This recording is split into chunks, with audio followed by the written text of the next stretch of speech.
How about we run this back one more time?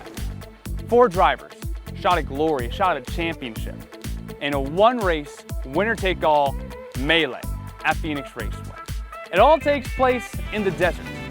I'm Devon Henry. This is Sport of Speed, as we get ready to crown 4 champions over 3 days during NASCAR Championship Weekend, October 31st through November 2nd.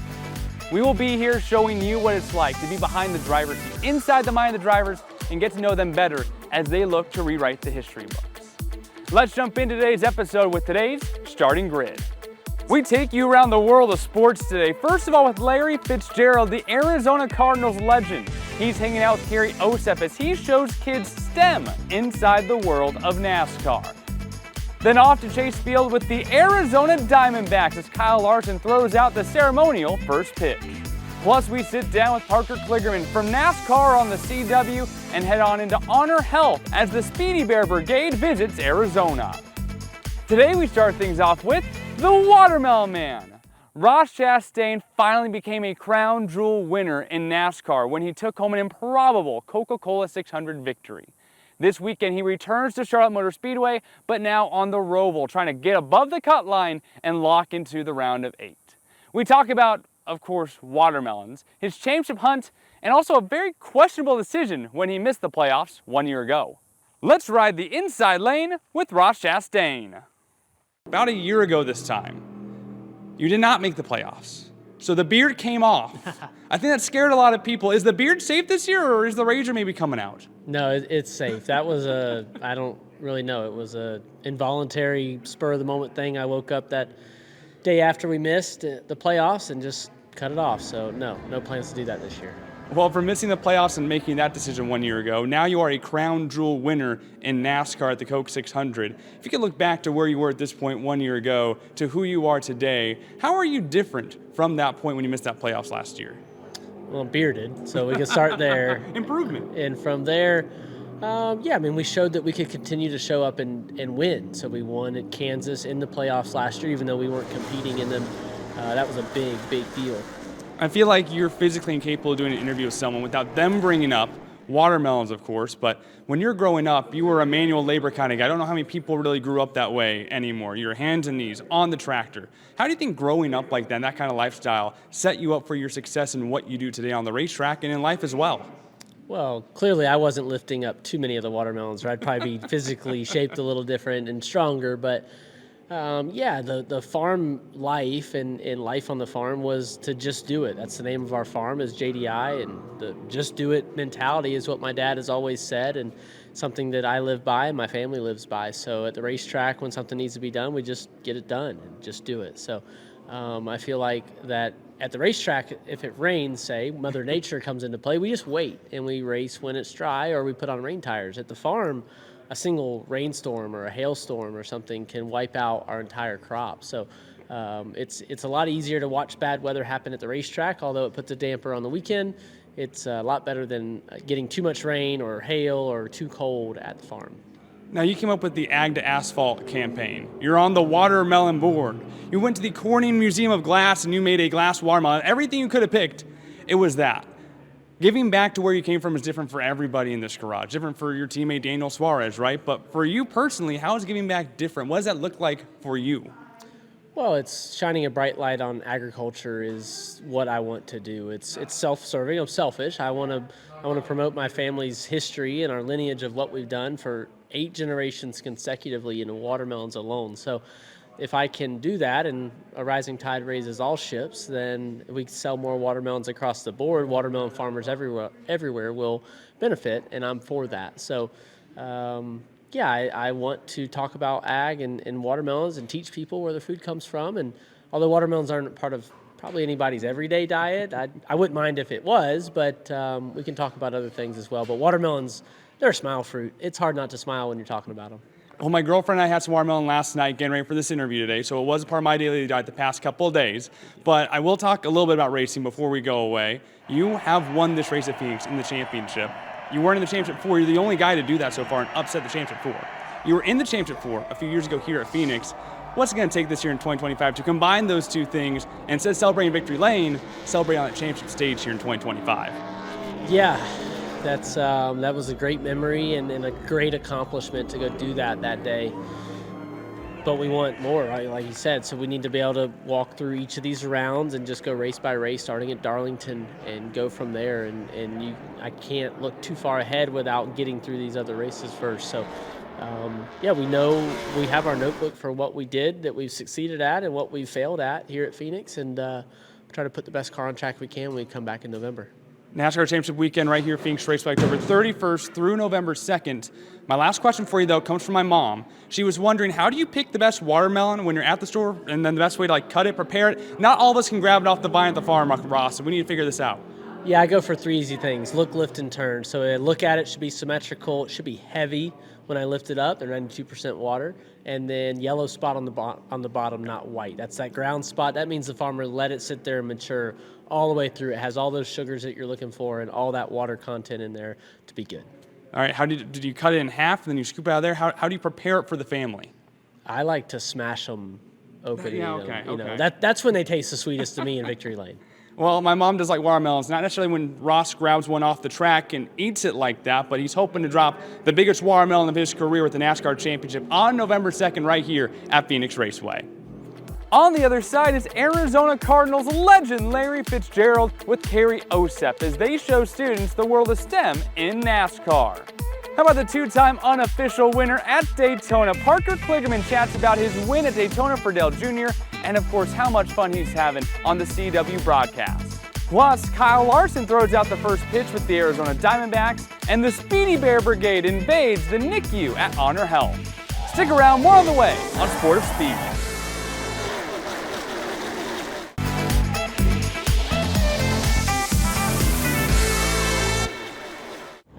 This is an Arizona Angle, presented by Phoenix Raceway. Carrie Osep here at Phoenix Raceway, and you know, we're all just kids at heart, right? Well, while I play this game, I'm also with Luke Elementary kiddos who not only got a chance to experience NASCAR, they also got to meet one of their football legends, Larry Fitzgerald.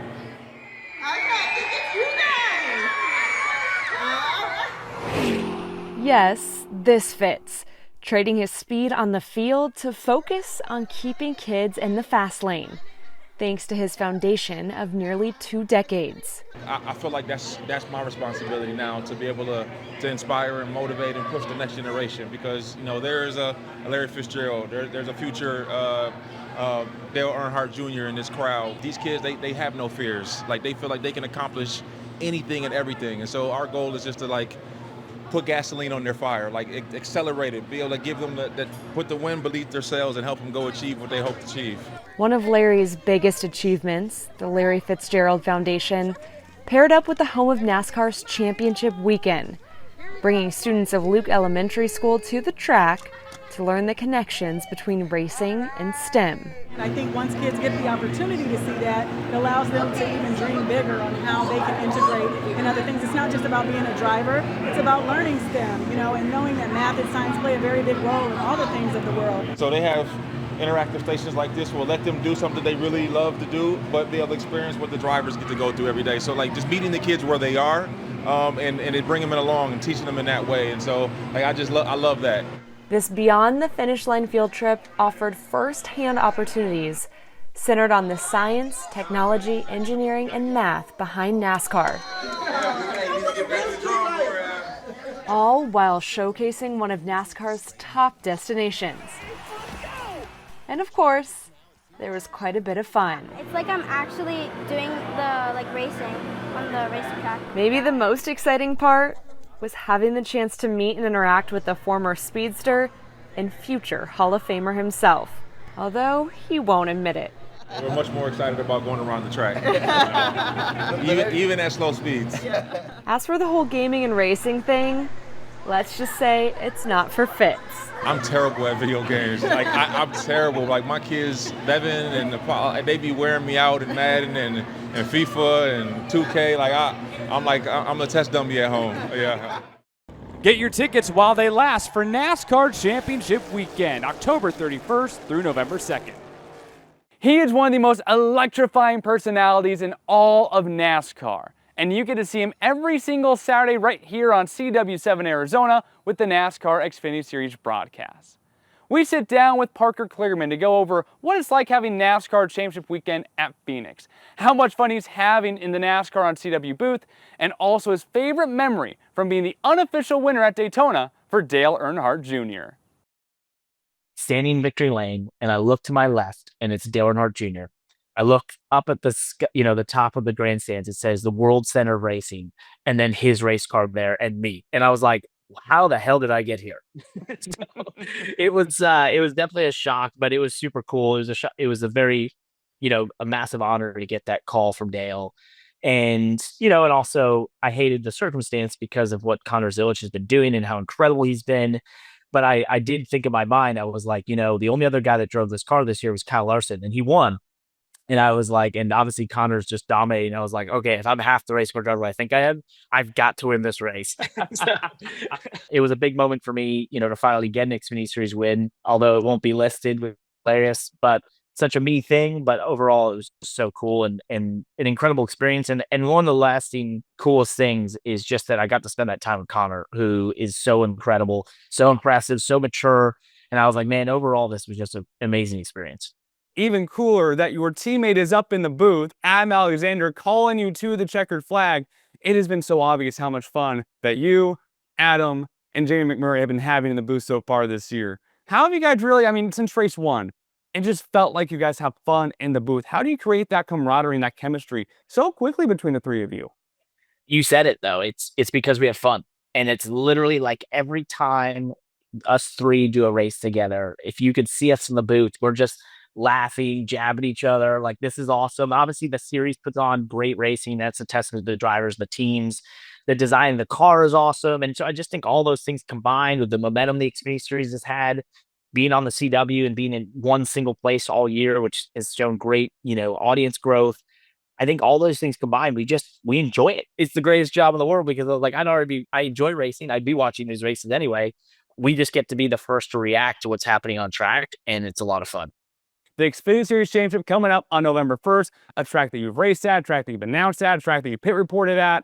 During this little span that we've had here as NASCAR as the championship host at Phoenix Raceway, what do you think they've done really well? What have they brought to the table as the host of the championship that you've really enjoyed seeing these past handful of years?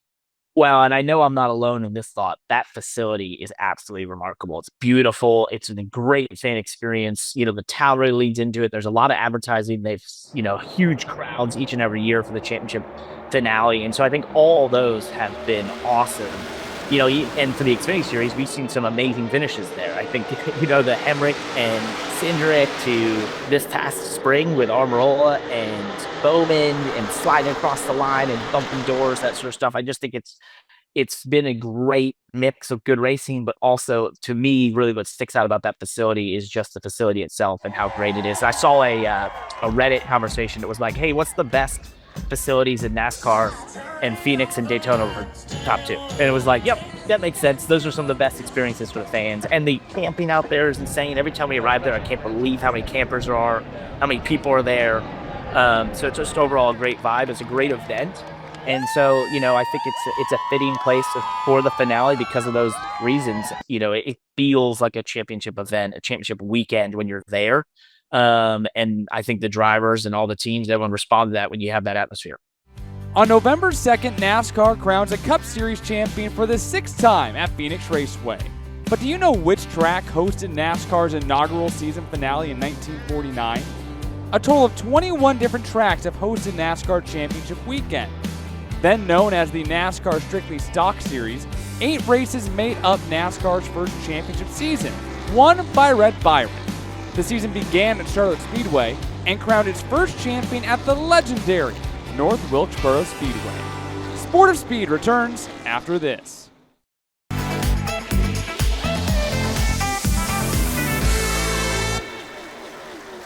Welcome on in to NASCAR night with the Arizona Diamondbacks. Devon Henry here out at Chase Field, where the 2021 NASCAR Cup Series champion Kyle Larson is throwing out the first pitch. Now, he is a California native, so we'll give him a little bit of slack off there for all the kids wearing Ohtani gear, but he is a Scottsdale resident and throwing out the pitch at one of his home baseball teams. So it's a bit, I don't know. we're still trying to figure out our team, I guess. You know, I was born a Giants fan, her family as well. But earlier this year, the Dodgers had us out at spring training, and then I went to one of their games throughout the summer. It was actually the night that 𝙎𝙋𝙀𝙀𝘿 was on the mound for the first time, so they hosted me then. So I feel like I need to be a fan of theirs, although I make a lot of my friends upset. But then yeah, we had a place here in Arizona. We came to the World Series game here, watched them lose, unfortunately. But so I don't know. I mean, I definitely cheer for, I would say, the Diamondbacks, Dodgers now, and Giants. Although his baseball allegiance might be confusing, one thing that is straightforward is the desire of the Hendrick Motorsports 5 team to get back to victory lane and find themselves in the championship 4 at Phoenix Raceway on November 2nd. Right now, Kyle is the least recent Larson to visit victory lane, with Owen and Audrey finding checkered flags this summer.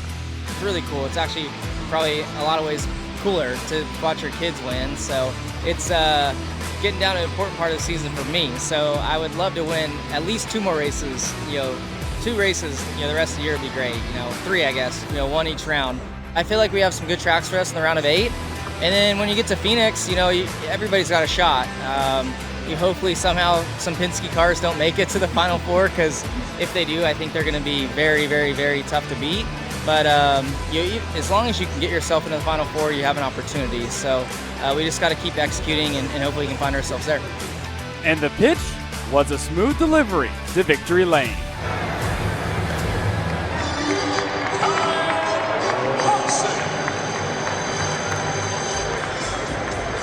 That same day, the crew at Phoenix Raceway made a pit stop at HonorHealth Scottsdale Shea Medical Center with the Speedy Bear Brigade, led by Phoenix Raceway track president and Valley native 𝙎𝙋𝙀𝙀𝘿. We are here with our friends at HonorHealth here in the NICU unit, delivering Speedy Bears today to families who obviously are dealing with a very difficult time right now, where their babies were born very early. But we were excited to see some really healthy babies who are going home soon. This is all in part with the NASCAR Foundation and Colleague Giving, distributing over 5,000 bears this year to hospitalized children in 135 hospitals across all 50 U.S. states. As a mother myself, being able to be in a situation like this, to just deliver any hope or any ray of sunshine, it is just my honor to be able to do that. And if I can do that through a bear, I'll do that every day and all day. It is a month of motorsports in October for Sport of Speed. Next week, you can catch us at Las Vegas Motor Speedway for NASCAR's opening race in the round of 8. Then October 18th, Endurocross brings the Revs for their season opener to Prescott Valley. NASCAR is not the only championship happening in the Valley. October 24th and 25th, it's the USAC National Sprint Car Series Western World Championship at Central Arizona Raceway. And of course, get your tickets now, October 31st to November 2nd, as NASCAR Championship Weekend returns to Phoenix Raceway. In the USAC National Sprint Car Series, it's 2 Arizona-owned teams at the top of the board: Petty Performance Racing, Kyle Cummins, and Reinbold Underwood Motorsports with Mitchell Moles. Both teams looking to earn a sprint car title. 3 drivers locked in right now for the NASCAR Xfinity Series, but that cut line is oh so close right now. You can catch all the chaos and calamity that comes with the Charlotte Motor Speedway Roval on CW7, Arizona. And in the NASCAR Cup Series, Chase Elliott earned that massive and chaotic win at Kansas 1 week ago, but work to be done for Ross Chastain, Bubba Wallace, Tyler Reddick, and Austin Cindric if they want to get above the cut line and keep their playoff hopes alive. Get your tickets while you still can for NASCAR Championship Weekend at Phoenix Raceway, October 31st through November 4th, as we crown 4 champions over 3 days, one more time. Thank you guys so much for coming along on this ride for me. We'll see you on Sport of Speed again next week.